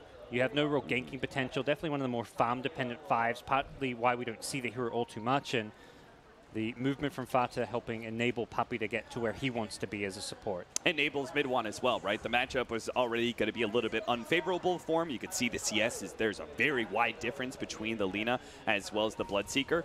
But now that we picked up a couple of kills, we've gotten the level 6 on the Ember Spirit, like life is just a lot easier for him now. An arrow is going to come out. The slowed down Ramses will not feel the bite. Will be okay. 6-4 with just shy of a 1K gold lead for Secret. No one is moving towards bottom with an Invis rune on his Lina. Secret did know he had an invis. They're actually scanning mid, expecting him to be on the high ground here. Not the case. And since he's not there, they're going to go for the kill onto the Bane. Now the Lena's going to wrap around a little bit late. This Sleep does manage to dodge the Blood Right, which means he managed to get off the good of Blake, finish him off mid-1. Now Ace, he's going to be hit by the LSA as well. Roger will slow him down with the Void, turns around, gets off the Rupture. It doesn't really matter though. VP could just hang out next to the tower bottom lane. Ramsey's going to go behind the tower, easily brought down by the big nukes. Pasha TP's in, just a little bit too late to be able to protect him. Puppey protects himself with the Cold Embrace, but he's going to be susceptible to another crush if Pasha has it. Fada tries to go for the dive, Starstorm out, nuke on a Bane. That'll finish him off. Now the Winter's Curse laid out onto this Lardar. Fada will die with the Corrosive Haze still on him, though. May have been able to save him from Pasha, but not from the tower. Yeah. You see, both these teams have such a good understanding of how these rotations affect the game. Secret scan mid, and they're like, okay, he's not here invis, let's go for this kill, but he's still flanking in. And the second Secret then see the invis lane in mid, they know that Ramses is completely alone and that they need to go on him. They have to get a trade somewhere on the map, otherwise it's a completely lost fight for them. And really good call for them to dive the kills, but VP similarly reacting. They TP in +1, they get the return kill. Secret, 3 bounty runes. So I think it was it VP who got 3 of them last time? I can't remember. I do not remember either. Feels like both teams are making an effort to exert some map control about 20 seconds before those bounty runes spawn. Some nice aggressive wards, as is Solo's signature move. Yeah, they seem to always just understand where their opponents are better than, you know, Secret understand where they are. Really good wards being placed, seeing them around in the jungle. Oh, nice catch. That's a pretty common, I would say, defensive ward over the last 2 or 3 months to see some of these rotations into the Radiant jungle. And Solo, he's certainly done his homework. We'll see if Secret can make some more plays. They've got Moonlight Shadow back up again, which was what they kind of managed to get some good Lina kills on earlier. But since those 2 deaths on no one, he has gone back to farming, found some more plays himself, and it really does feel like mid 1 on Ember needs some room to keep on farming. Ramses also needs that room. We're going to see him play with the Dire Triangle, which is so common. They have super good vision, though. Right now, if you take a look at these wards, they have 4 different wards up, and Secret have just, what, 1 ward on the bottom lane? They got another one near top, actually. Yeah, very big difference between the 2 teams. I believe VP didn't have that much vision for a little while, and then suddenly, you know, solo smoke to get wards down, something you don't see all too often. But this stage of the game, when you want to protect your farmers, particularly Medusa, who's kind of fallen behind, it's a very good idea to get the vision down as he's done. And now they're going to have the Night Stalker advantage as well, as we have the darkness. Oh, I guess we're heading into daytime soon, right? It should be, yeah. It's popping, I guess. You know, keep Secret a little bit on the back foot. Not sure if he was actually trying to find a play there. And VP will smoke up mid. 2 supports with a level 6 on Bane. Oh, they're going to be able to burst out Ramses. Looks like he got hit by an arrow into the Skywrath Mage ultimate. They're going to chase him down. Winter's Curse to interrupt the Night Stalker and reset up on him with the Blood Right. The big nuke of damage kills him before he could possibly TP out. A ward behind the Tier 1 tower. They had smoked on VP earlier with the Lina and Bane. And if he gets a Fiend's Grip, and he does, the TPs are going to come in, but they're just going to throw everything they have to make sure the Ember Spear dies. Solo may die on the way out here. Fada trying to get the arrow from the side angle. Doesn't quite get it. Solo turns around, braving the nukes for Brain Sap. Yeah, I think, don't even know if he meant to leap that direction. May have been trying to go for the sideways leap, but that was his only charge, so he couldn't chase. Once no one uses all his spells there, you are a little bit freer to go diving in. But very quick play from VP. They see, again, the rotation bottom lane. Ramses died. It's the same thing as we saw before, just the other team doing it. Last time it was Secret reacting to VP ganking. This time, VP see a kill, lose a hero bottom, and immediately jump on the mid lane for that kill. And once again, it's Solo also getting such great deep vision, making good use of these early smokes. So VP, a little bit tired of playing these pickoff games, are actually going to be rotating most of their team down to this bottom lane. Roger will play pretty far forward to break smokes, just like that one, protecting his team from a heavy rotation from Secret. Now they're still going to try and loop through the lane. Roger's going to spot them with the nighttime advantage that they have. And they actually catch out Ace with the nighttime vision of the Slardar as well. He's going to be gone out. The corrosive haze makes him so squishy, but they do manage to get the save out of the Winter Wyvern. Manage to get the curse onto Roger. He's so low, but Ace, he actually gets cold embrace. He was trying to go for the kill onto the Night Stalker, but he will be saved. No nukes just yet. They still have the vision of him. Solo slowly finish him off. One last shot will catch him towards the backside. Ramses is just challenging mid one right now with the corrosive haze on him. He can't deal with that physical damage. Solo keeps himself alive with the brain sap. Meanwhile, they do finally go for the dive onto the Ember Spirit. Couldn't get out with the remnants any longer. Solo slowly limping away, but Ramses and Pasha will cover his exit. 3 down on the side of Secret. All 3 cores, too. Really and a 4th one. Wow, yeah. Using this vision so well, the deep wards, the corrosive haze, enabling them to just land all their spells in these fights. Secret's like trying to play around the side lanes, the trees, trying to stay in fog, but you just can't do that when you've got wards behind towers. Everyone's getting amped up by the Slaughter, and that just allows heroes like, you know, Night Stalker to chase people through trees. Medusa to always be hitting them with a split shot. They didn't even have Stone Gaze for that fight, but Medusa on the front line's proving just to be a little bit too tanky. At least they do get the deny on that safe lane tower, but if we... I'm not sure if we're going to see a replay from that last fight, but I felt like there was a lot of disjoint there between the different Secret members, right? There were so many misplays, I would think, that overlap spells like the Winter's Curse plus the Sky Elf. Nice nightmare there from Solo, dodging the arrow, but unfortunately for him, Yapster was in the neighborhood, and his nukes are just a bit too much. Now, Ramsey's a bit low. He does have the double damage, as well as Pasha beside him, but Pasha is already taking the damage. Puppy's going to try and kite him around. Ramses will TP out. The nukes won't be able to catch him. Pasha trying to run away. Winter's Curse into an arrow. Arrow actually misses there, but they may still be able to pick up the kill if they can get instant damage, but they don't have anything, so he just jumps out of the Winter's Curse as soon as it fades. And similar to the small little misplays you talked about last team fight, again, we see it there with Secret.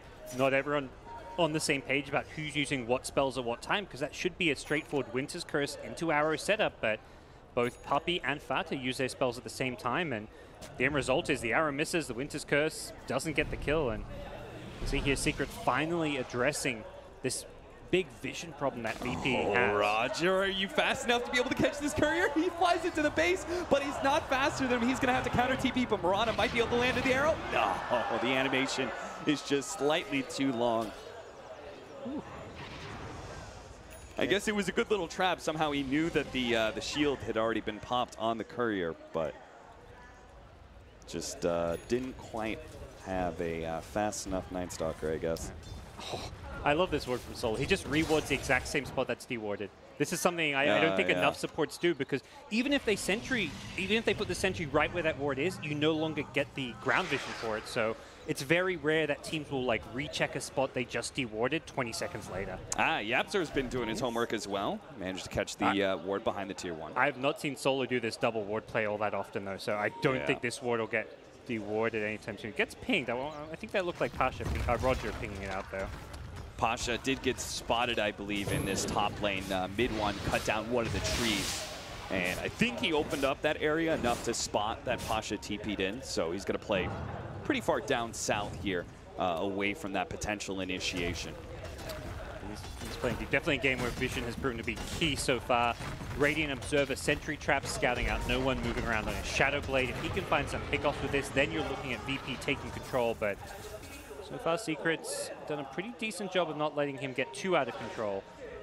Problem just feels like that Secret aren't getting enough here in the early to mid game. This 10 to 20 minute stage I talked about, you need to be making moves around the Ember Spirit initiation. Problem is, mid one's Ember got destroyed. He was like number 6, number 7 in net worth for a lot of this game. No one got spotted, but unless mid one didn't get out the sleight of fist.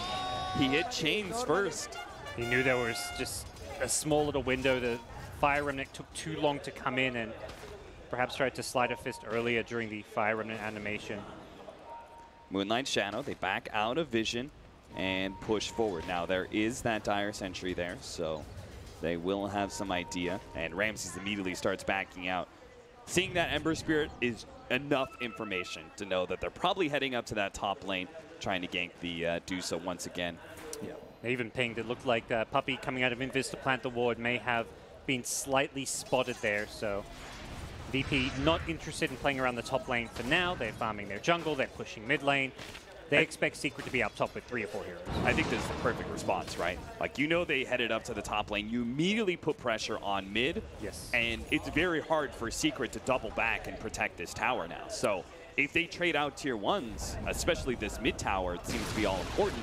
VP do get a slight advantage just off that trade-off, as long as they don't get caught. But mid one is going to jump in with the smoke, is going to be able to catch Selena. Pasha comes in, manages to hit a big stun onto mid one, saved by the cold embrace. The bounce back, Nightmare buys a little time for the Lina, but he's still silenced up. The Bloodright catches him as well, and finally he does go down. Solo's not making it anywhere. He got ruptured and brought down. Ramsey's still standing tall, and it looks like Secret do not want to fight into him here, knowing that he still has this Stone Gaze as well, and everyone feels a little bit low. Mid one, well, managed to get the air onto the Night Stalker with the Bloodright coming out with the chains, locking down these heroes. They're going to try and TP out. The Night Stalker goes down. Pasha dies as well. A TP away from Ramses is the only successful out for VP.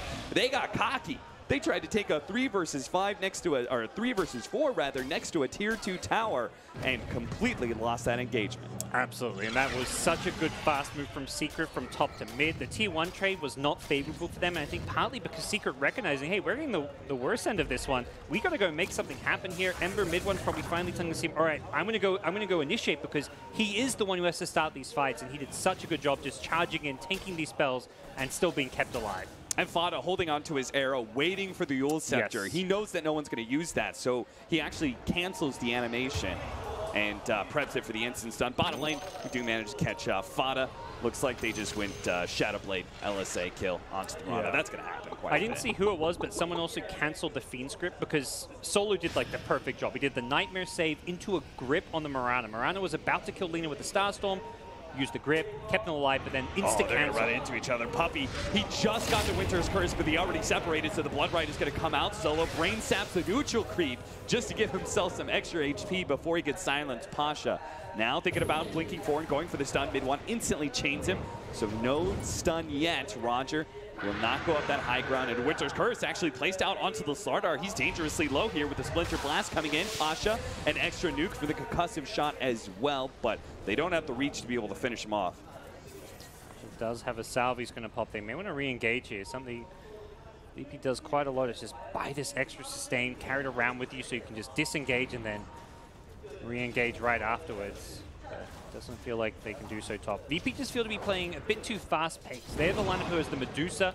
They also have the Slider to enable both Medusa and Lina in the late game. Their draft definitely scales better. With that said, a Blood Rage Emperor is not saying to be scoffed at in the late game, but with how well they shut down mid one, it does feel like VP aren't the ones who have to be making these aggressive maneuvers. Now, Secret can change the game around because they're coming into some pretty important items, but you're absolutely right. They're going to have that really good mid-game timing around that Radiance for the Bloodseekers. That's going to be his second item after the Blade Mail. Yeah. Mid one recognizing kind of his purpose in this game is rushing a Blink Dagger. You kind of want to go a defensive item against this draft, but there's no defensive item that's going to necessarily save you. You have to rely on Puppey making plays on his Wyvern to keep people alive. And if you don't have initiation, someone's going to go at mid one, taking one for the team. And so he's literally just trusting that Fada and Ace can carry this game, because I think an Ember Spirit that goes this early Blink Dagger when he's already behind in net worth, he's behind the Slardar right now. I think you just pretty much never become a hero unless you get some dramatic change in net worth between these two teams. Yeah, somehow you survive a team fight and you get a bunch of gold from it, but more than likely he does not scale well at all with this build. You'd kind of expect to see like a Maelstrom rush, but Vata playing a Cormorant, we've seen this hero, despite having like a 50-60% win rate at the tournament, it's one of the highest KDAs. It just seems to get involved in every single fight, always gets kills and assists, never seems to like disappoint in terms of damage output when you go this Maelstrom build, and this game no exception. Vata as a 3 position feels like he is more of a core, and well, he is a core as an offlane, but feels like more as like the 1 or the 2, and with a BKB, he's definitely going to add even more to his team's damage output. We were kind of joking during the draft.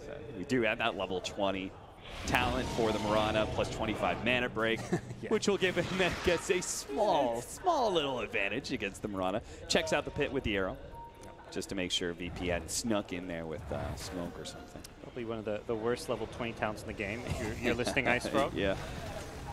12% spell amp for a level 20. For a hero that has very little magic damage. Jump in, poking, and the chains will wear out in time for Pasha to dodge the arrow. I like that Pasha's got a Yule's queued up. These kind of dispel save items are what VP are so good at playing around. The Lotus Orb could also be really decent, purging off the Searing Chains. And just also some of these pesky silences like Skywrath ult may even protect you against a Winter's Curse. And once again, we're seeing the combination that Secret did not win the laning phase hard enough to be able to take over the game.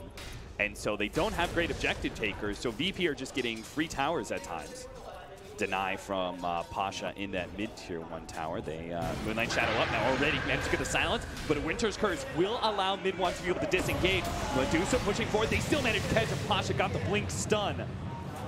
Mid-1 could not make it. Oh, and they got the extra hero, and that's perhaps even more important. Fada is going to have to leap away, but he still has the corrosive haze on him, and Pasha really wants to be able to chase him down. He is out of leap charges, and he's in the river right now, which means Laslarda, sprint just ran out. 5 seconds, though. He could just keep up the corrosive haze. No escape. Fata. Very nicely done by VP. They had the sentry there already prepped to defend them from that Moonlight Shadow. They were actually grouping up there to smoke. That's like the worst case scenario for Seeker. They're smoking, hoping to maybe find a pick or find VP split up, farming in different locations, but VP had 3-4 heroes there, just about to go for a gank of their own. They already had the sentry down, and they got the immediate jump. Another great Nightmare play. The arrow was flying through on the to hit the Winter's Curse target, but the Nightmare meant that it dodged. The arrow just went right through his body, and that just enabled the Night Stalker to just keep on chasing to help find those additional kills. Hey, and this is why Fog was so adamant about Solo's Bane, right? He has had some great performances at this tournament and continues to do so in this game. Yeah. So few Bane players consistently utilize Nightmare as a save. You may see it like once or twice as a clutch play, but it feels like Solo does it 5, 6, 7 times a game. It's a hero that's not really talked about as a save. That's normally like the Dazzle, the Oracle, Tusk, but in Solo's hands, Bane is on par with those other heroes. Yeah, it's like I don't really see him miss the saves, you know? Like I rarely see him mistime the Nightmare or something like that. We've already seen it now like twice this game, make a kind of clutch play with it. That team fight with the arrow and the previous one on the Mirana as well. Solo just dives inside the Roshan pit, just check things out. Now mid-1 spots him for a moment. Pasha setting up. He's going to go for the stun onto the Ember Spirit, or he's just going to try and back out and then give the force over to Solo. Now he's still tucked in the river. They're just going to pop him from afar here with the Skywrath Mage Mystic Flare. Even in death, VP look so talented. He gets the brain sap off, like, and then Medusa's waiting till he's facing the right direction to get him to force stuff down. He's like, okay, I'm not going to force you now. I'm going to let you heal a little bit, then I'll force you away. And very well coordinated as they lose a 5 position hero. Not a big kill for Secret, who won't turn it into any kind of objective. Medusa just continuing to farm. The Skadi plus level 20 Talon is where she starts to look pretty unkillable, but she's not there yet, and Secret, as a result, want to try and kill her in this top lane. And they have that Radiance, too, for Ace. They feel, relatively speaking, strong.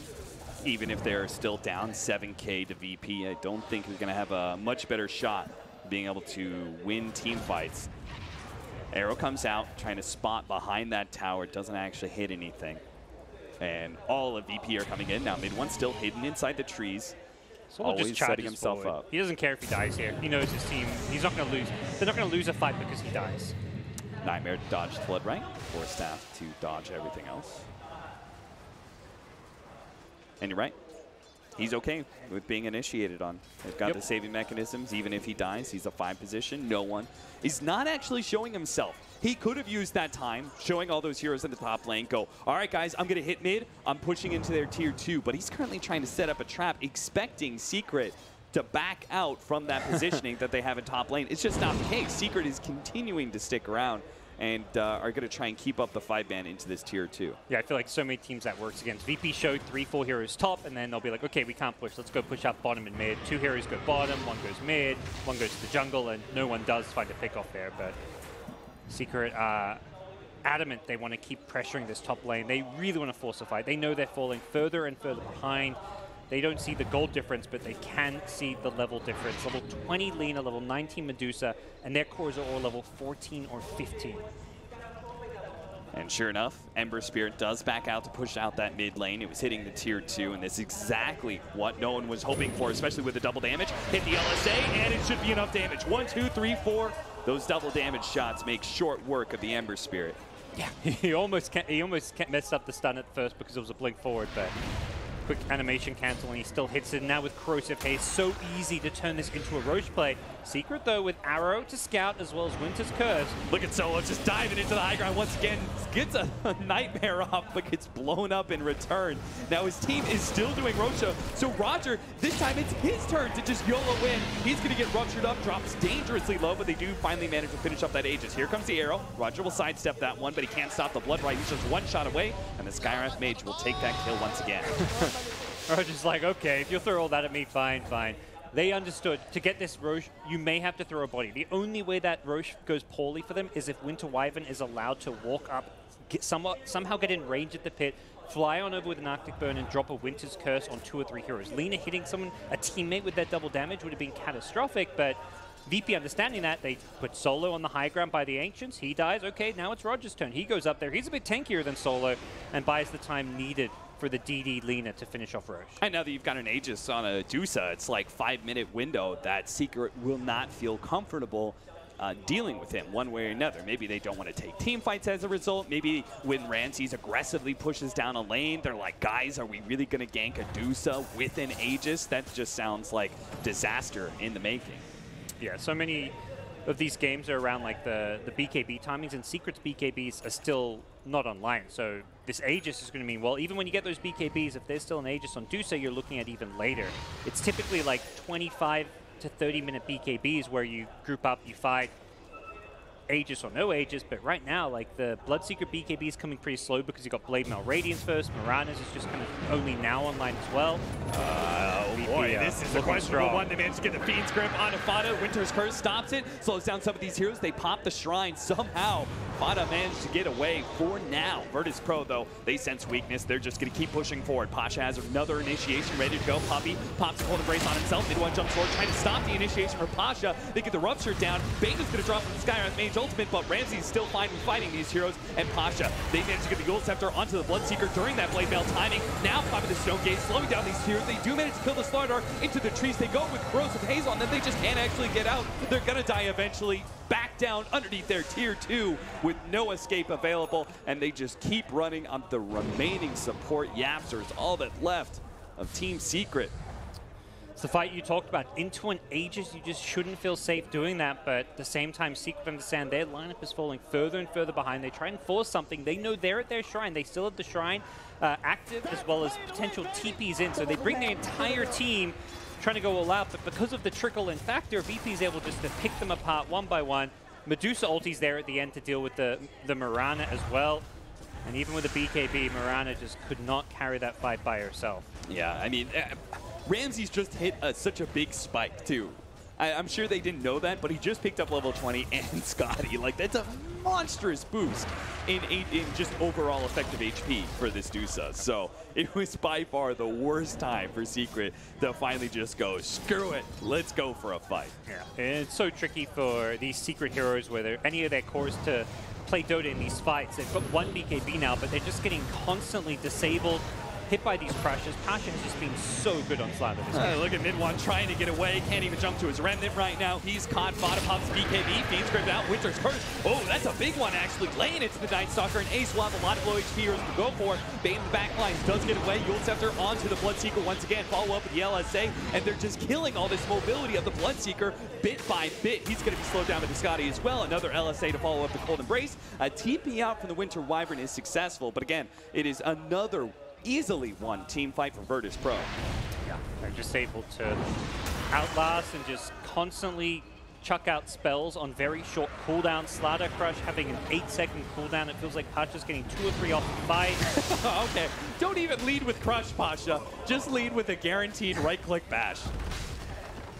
And that will look to secure them this bottom lane. Ramsey's happy to throw away his life, knowing that there's only about 40 seconds left on the Aegis, and you'd rather lose it now than wait and lose it in the middle of a team fight. Bottom lane secured. VP can back off and live to fight another day. What would you say went wrong for this lineup of Secret, right? Like, we're never supposed to be judging it at 33 minutes when it has a Scotty and everything else. Like, what would you say they didn't just quite accomplish? Was it the laning phase that didn't go well enough for them? Was it that 15-minute window? think I would boil it down to their key playmaker and their initiating hero has a bad laning game. Mid one is like doubled up by the VP cores. If there's one player that needs to have a good game this game, I would say it's mid one because he's the initiator and the playmaker. He's also a core hero. With all those things combined, he has a terrible laning stage. I don't know how you play the mid game as Secret because your Bloodseeker can't just go running in. He's going to feed to a hero like Lina until you have a BKB. I feel like they could have perhaps adjusted and rushed BKBs earlier because that's how you know, make up for not having a key initiator. Your core, like a Bloodseeker, just charges in BKB and doesn't care. But they needed to somehow give mid one a better lane, which I don't know if that exists once that Lina gets picked up mid. And they're the off lane, the off lane for VP is a Night Stalker, Bane lane. Like that, there's bad lanes wherever you go as an Ember. Yeah, maybe the third pick Bloodseeker and revealing that that basic lane setup, right? They couldn't really get out of it once they had Bloodseeker and Ember Spirit on the same team. It's a very early Ember pick. Like they first 2'd it when VP had 4 counter picks, so they punished that by just picking strong laning heroes. There's no lane Ember can go to and have a good time when you've got a Night Stalker slider lane, a Lina mid, perhaps the Medusa lane, but even that, like, you're just going to get Mystic Snaked, and then you're giving Medusa a free lane. Secret chose to pressure the Medusa's lane, but the thing is, VP Medusa, this is the hero that catches up, doesn't have to have a good start because you're not the key mid-game hero. For VP, the mid-game heroes is like Slider, Night Stalker, Lina. They're not all in on one hero to make plays for them. That's the beauty of this Lina right now. Such a strong hero in that I feel like it's actually going to be a better carry than almost any of the heroes on Team Secret. I think it'll like beat out like the Bloodseeker and the Mirana and the Ember Spirit potentially. And then it could also just go around hunting like this and make the Ember Spirit's life hell. A bad laning phase combined with a Lina Shadowblade, it just feels like you're never going to actually get the farm you need to be a true core. This Lina's got some level 25 mega attack range, something that always feels pretty decent, but it's going to feel even better with the Slider Corrosive Haze because you maintain vision. So many of these fights in that bottom lane, we saw Secret retreating into the trees, but they're still just getting right-clicked away by Medusa and Lina because of that vision aspect. And you can stand next to the powerhouse that is the Medusa. She pops Stone Gaze. You're both just sitting in the back, right-clicking a bunch of people, and they can't fight into you. Yeah. That's been the other beautiful part about this VP draft coming together has been that vision aspect, and I'd say partly because of what went wrong is the vision game. VP were able to find all these pickoffs, control the mid game because they had superior vision. Yeah, we talked about like the 4 wards that VP had placed down and probably a very key timing for Secret's lineup to go out and get kills. And well, it's going to be VP who are going to get another kill. Potentially, they actually were a little bit afraid of throwing on Ace there, not knowing how many heroes were behind him.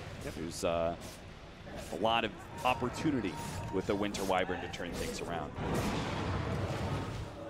No one just harassing a little bit at the Ember's farm there, but yeah, this Ember is going to have, looks like an Aeon Disc coming up soon. This item doesn't really change the game too much. Does mean he doesn't get bursted, but there's not enough damage output that staying alive matters. The game we saw where Secret got that like triple, quadruple Aeon Disc against the against Vici Gaming was like, you know, Vici Gaming had this big throw everything at you, burst you down, and then win the team fight off of that. VP's draft is built to have these long, drawn-out team fights. That's what Medusa. That's Medusa in a nutshell. So staying alive with an Aeon Disc doesn't really win you a fight here if you're mid one. Look at them, they're just baiting mid one as much as possible, hoping that they can get an exemplary Cold Embrace, Winter's Curse combo play. But VP, they have no rush. Chill out, get Roshan. That's going to be Aegis Cheese and an Ember Spirit. Yep. They may even find some picks here if Secret aren't careful. Does look like they'll walk into some creeps here. Bane, oh, Vata. Trying to take the fight here solo. Silence onto Pasha, stopping the initiator. That always helps. But the big nuke comes out on Vata. He is able to leap away until Ramsey slows him down a little bit more. That last shot wasn't going to be good enough. He has Rupture on him, so he gives up on the chase there. They do manage to get the Eul Scepter from Pasha once again, stopping these TPs. Puppey will die a very slow and agonizing death, stalled out by that Aeon Disc.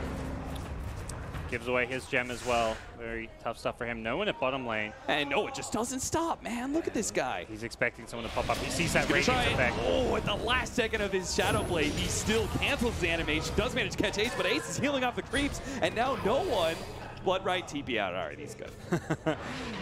Cheeky little play from no one, going for the kill there, but unable. Didn't have the damage, didn't have Laguna. Now buys his Crystallis, so perhaps next time. It's the classic VP aggression, though. May mean they don't get a lane of racks off of that team fight, but ultimately not the biggest deal for them because they've still got their hands on an Aegis, and they're going to be very quick to regroup and refight once again. They're not relying on any long cooldowns. They are always ready to go. I think that's one of the big advantages of once you become such a dominant team, you play with so much confidence and belief in your teammate. Like no one can make those kind of plays, right? He fully believes that his allies can take the 4 versus 5 at top lane if need be. He sees they start getting out, he immediately boosts down to bottom lane. Yeah. Sets up for that extra kill. Yeah, so many times I feel like you cast like a team that's, you know, not like a VP level, and you see that play, and then the rest of the team will overcommit top lane in a 4v5 scenario, and we're like, oh, why'd they fight 4v5? You know, their Corlina was bottom lane, and they're not on the same page, but it just feels like VP fully understand how to take those smaller skirmishes. Trying to work on Manta now for the Bloodseeker. None of these items are really game changers. Meanwhile, Virtus.pro, they're about to hit level 25 on their Dusa. And then you're going to have the Daedalus for no one's Lina. So both those two cores are just going to turn into incredible damage dealers.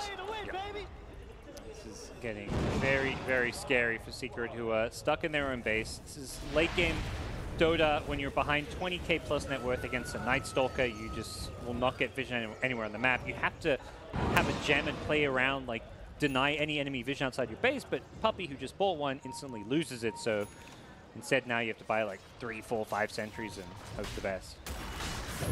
They will catch Pasha. Gets Yule Scepter on himself, dodging actually the arrow. Maybe. No, he's going to be slowed down too much. Couldn't get the sprint off in time. He just got instantly silenced. Yeah, they're getting better at playing around the VP Yuleses and stuff, but it's a little bit too late. The deficit is just so big right now, but you take whatever kills you can get.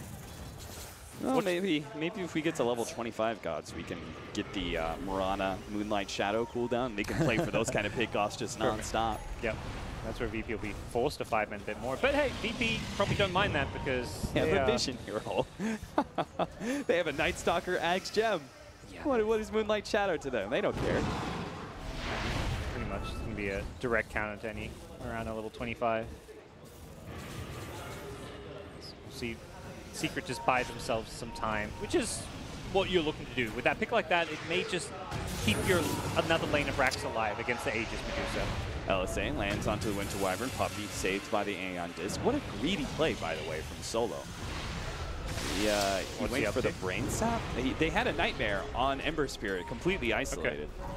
Oh, maybe he needed to pop. That's why. He needed to pop the Aeon Disc and still get Fiend's Grip off after that. That's why. I was like, why didn't he just Fiend's Grip right away? Well, would have been canceled. Yep.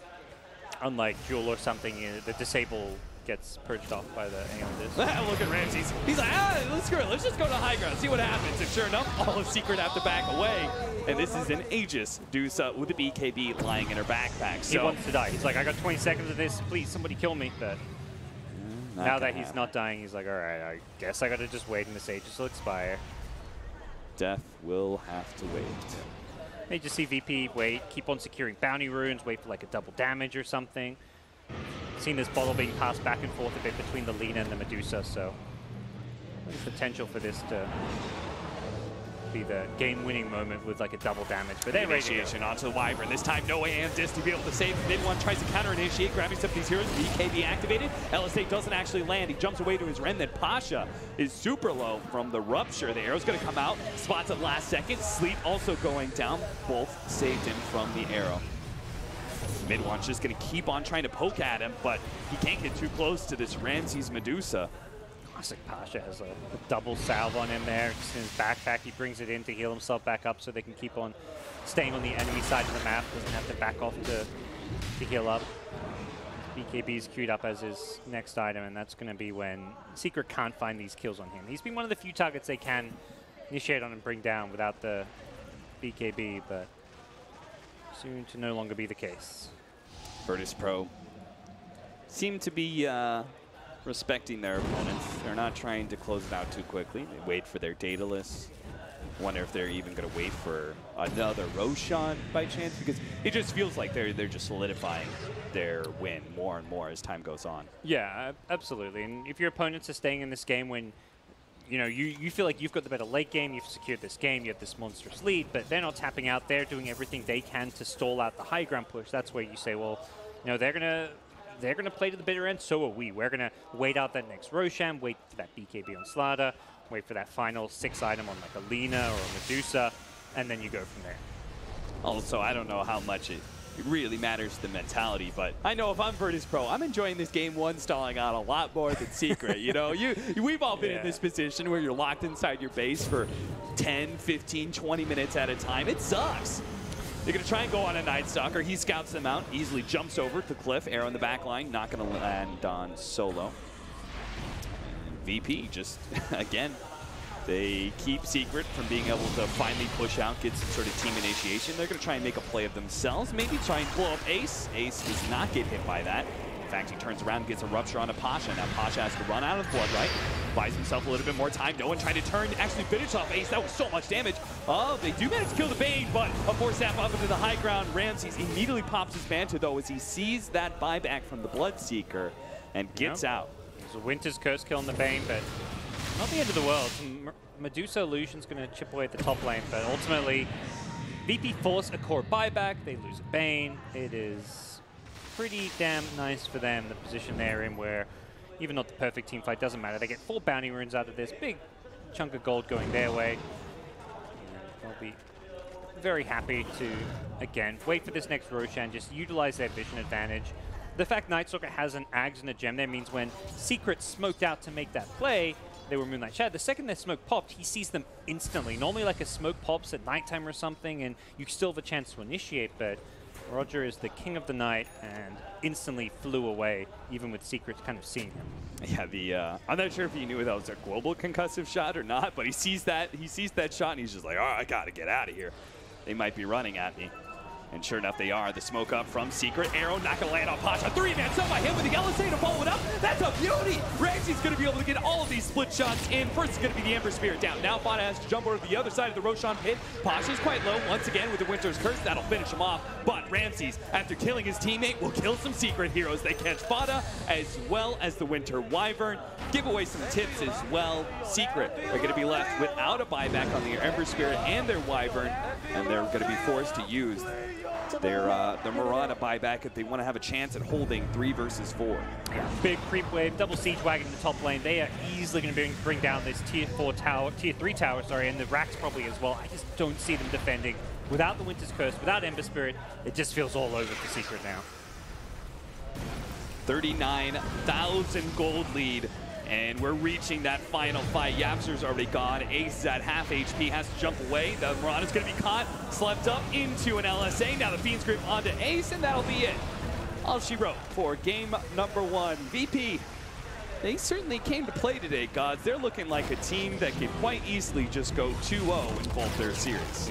Very dominant VP performance, and from the start, it just felt like Secret didn't have the best laning stage where it mattered. Like, they were close to even on gold in that first 10-ish minutes, but Ember was miles behind. It was the Murata having a good game. In fact, the Murata definitely a hero that can kind of scale and carry you, but you need other heroes to work around him, and Ember Spirit was just not having a game whatsoever, and VP really punished that fact.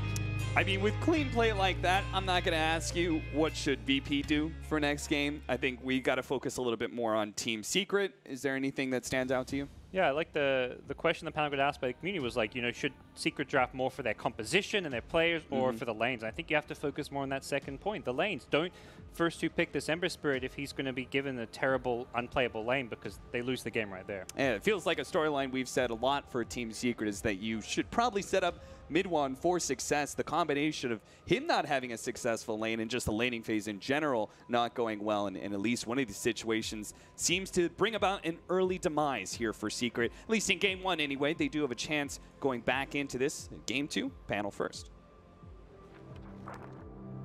Yes, indeed. Thank you very much, Cap. We will, of course, come back to Cap and Gods for game number 2. But first, get some thoughts from our panel. We've got Nahaz, Black, and Fogged with us. Fogged, turn to you first. I mean, very methodical by Virtus.pro. Sometimes you see them just go for the jugular when they've got a chance to do that. They didn't do that this time. Why not? They just seemed very. I think they had no rush. They didn't. They were like, we win this late game. We don't really have to make any risky plays. They could have probably still just forced their way through, but I mean, they had a 30-something thousand, 40,000 gold lead with a Dusa, versus like very limited counters. So yeah. And the guys in the booth, Alan, said, tough game for the Ember, tough game for Mid-1 in that game. I mean, just anything he tried to do, just couldn't do on his own, and his team weren't really there for him, were they? I just don't think there's anything he could have done in that game. I mean, Lena was 34-16 versus his 10-1 at the 5-minute mark. They did manage to create a couple of kills in the side lanes through pretty creative rotations, but there was never going to be enough space for him to come back in the game. And this is this is another kill that they create. The defining sequence, though, is a fight in the Radiant bottom jungle where there were a couple of mistakes made by Secret, and it felt like VP just had so much space on the map after that. And Black, when you look at this net we're not worth, gonna see it. Ramses 31,800, no one 27,600, nearest to him, Fada 15,600. I mean, those two are just wildly out ahead, just having a fun game. Yeah, I mean, the thing is, the only one can really flash farm on the Secret side is Ember Spirit. He has a terrible lane. He's afraid of the Slaughter. He can, and Delina, of course, too. They can both just kill him. And we said it. They got a lot of kills early game, but kills really do not matter when you play against this because they will just out-farm you. And once that happens, they will have too many items, and you can't fight them anymore. Yeah, I mean, early game, though, Alan, it looked okay for Secret, didn't it? Well, no. So I think looks can be deceiving. I mean, this is a 1K gold deficit for Secret at the 1930 mark, right? So that you're fine. You're in the game. No, you're not. Your Ember Spirit had to go blink. Black said Ember's the only one that can flash farm. Well, Ember had to go blink first because without blink, seeing change. Look at all the spells that you need. Arrow. You have Skywrath ult. Look at all the spells on the Secret side that need setup. Ember was the only setup, and he can't farm and provide that kind of setup. I'm 100% sure he actually wanted to go Yul's first, but as you said, there's no one to set up other than Winter's Curse, but you don't really use it as a setup. Well, we saw them try to. And a couple of times it didn't go too well. As those of us that have made that mistake in pubs know, it doesn't work. I think they had to just, in this type of draft where they don't have anyone to actually take objectives, they have to snowball out of control in this game. And sure, kills don't really give you too much, but even if you are getting kills, you have to be able to transition into something. I saw it, like, I was looking and there's like, what, 3 towers dead, 30-something minute mark. They can't actually get to those towers. Look, the kill score is 22-23, but they can't actually make it into any like real objective to be able to take it versus VP. So I think Parker nailed it right on the head at the end there, is they have to be able to draft these stronger lanes. I think the first two picking Ember, I think maybe even picking Ember, unless it's like a last pick versus VP, is far too greedy. You just got to get away from that. And the thing we haven't talked about is also the levels. I mean, Mirana has a 25 mana break talent at level 20, so in theory that's something to try and deal with the Dusa. But Mirana hit level 20 at 39 minutes, and at that time, no one had been 25 on his Lena for several minutes, and Ramses was already 25 with the Dusa. The XP deficit was just massive throughout the game. Yeah, that's because they were just sitting back and farming. Yeah. Like they got 1 kill, 2 kills, maybe get a tower, maybe not. They don't really care because they're not under any pressure at all. Right. And then late game, as we said. Yeah, indeed. You really love that. The stabbing in the neck. So run through the scores for you. Obviously look very good as far as Virtus.pro are concerned. Team Secret didn't look that far out of it, but as Alan rightly pointed out, scores mean pretty much nothing in this game of Dota. 14, 3, and 7 for no one, who was exceptionally well farmed in there. 8, 4, and 11 for Ramses, the other man who was also very farmed on the Medusa. I like something Alan actually pointed out earlier before we actually started this game was the ease of execution. And I look at Team Secret's draft, and I feel like it's very hard to execute perfectly, right? We saw situations bottom where they would throw the Winter's Curse into Skywrath ulti, they'd stack them, and you don't get any damage from that Skywrath ulti during it. So I feel that's a better approach if they want to do that. So stronger lanes and just ease of execution. Yeah. You all pointed out as well, there was an issue all the way through the draft that damage on buildings, objectives, where's it going to come from? And that obviously it proved to be the case. Yep. Yeah. Okay. MVP? Alan, do you want to pick one out? I'm going to give it to no one. I thought he just applied pressure continuously around almost the entire map for most of the game. Yep, I'm cool with that. I wanted Pasha at first, but then I think no one actually stepped up, and he was a beast all over the map. He was killing the highest net worth. He was like, oh, Fada's having a good game, so I'm going to kill him 3 times in a row. Right. And the thing is, I mean, look, his kill participation was actually relatively low, but that's largely because a lot of his kills were just solo pickoffs, while his team is team fighting on the other part of the map. It's just, you know, this guy, not only is he going to wreck you in lane, but he's just going to destroy your entire game. Yeah, plenty of questions for Secret to answer. Black, what's the first one? how do we push towers? How do we converge? Or rather, how do we make sure that after we get kills, how do we get objectives done? Because this game, early game, they completely dominated, but they couldn't make anything out of it. The Dusa was like bottom 6 net worth, I believe, for a while. Yep. Was completely shut down, but they couldn't do anything. They couldn't establish map control simply because they couldn't push towers. I think that's the biggest and main issue they had in this game. Well, and that's also a hero that as she levels up, she's going to innately be able to farm with her toolkit. She doesn't need the items to farm like Ember does. And she just goes to the jungle. And if you don't have those towers, if you don't have the map control, you can't actually slow her down. We saw Roger actually, he broke a lot of smokes that were towards the Medusa, and he just stood there. He didn't even die, I think, a lot of times. He would just like run away. And yeah, if that happens against the Medusa, you start to panic, honestly. You're like, oh no, what do we do? I mean, I don't know if that's what they did, of course, but you know in your head you're going to lose eventually if this keeps happening. It's like that ticking time bomb, right? Like when you're in the game, you're like, this anti-mage is just off the map forever or something, and he's blinking around, right? That's why first to pick it. Yeah, well, we might see. I mean, who knows? Right, time to head to a break right now. We'll get ready for the second game draft. And if they want anyone in their corner, it's a man called Puppy. He's definitely a man who starts to figure teams out in Game 2's draft. Can he come up with some magic? We'll find out very shortly.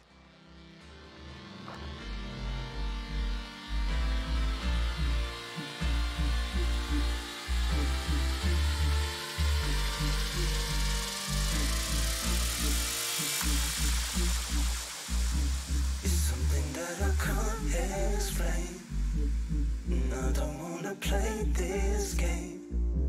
And every time I hear your name, so good, so good, so good.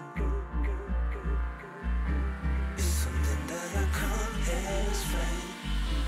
And I don't wanna play this game. And every time I hear your name, so good, so good, so good. So good.